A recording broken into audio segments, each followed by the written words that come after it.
Kayıtlı ekonominin olmazsa olmazı. Vatandaş bu kredi kartı alışkanlıklarını günlük hayatın her alanında kullanıyor. Dolayısıyla şimdi vatandaşın bu sıkıntılardan kurtulmasının tam da zamanı. Ne yapılması mı lazım? Ve mutlak Bankalar Birliği bu kartı temettü faizlerini taban şeklinde durdurması lazım.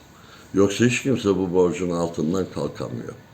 Piyasadaki sıkışıklığın ki hareketsizliğin nedenlerinden biri de her iki kişiden birinin bu kredi kartından dolayı sıkıntılı olduğunu, dolayısıyla da günlük hayatta fonksiyonel olarak alışveriş yapamadığı bir sürece dahil oldu.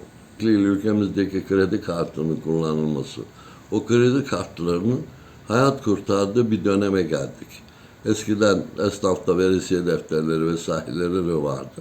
Ama herkesin şimdi güvencesi ekmek dağılsa, yani günlük tüketiciyi sütü dağılsa, simit dağılsa kredi kartını.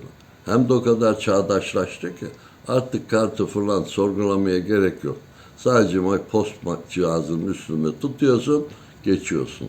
Bu kolaylığı kullanan vatandaşların sayısı da hayli yüksek.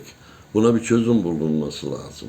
İşsizlik, taksit yapma olayındaki bu kullanılan kredi kartları maalesef kullanamayan bu vatandaşlarımız artık bu borcuyla ilgili çözüm bekliyor.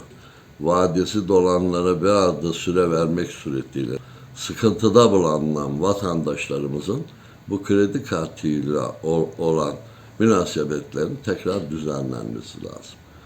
Kredi kartı kullananların mağduriyetini rakamlar olarak da verdim. Bunların tamamı kayıtlı. Aynı şekilde biliyorsun esnaf da ticari kredi kart kullanıyor. Onlar da tabii asgari limitini yatırmak zorunda kalıyor.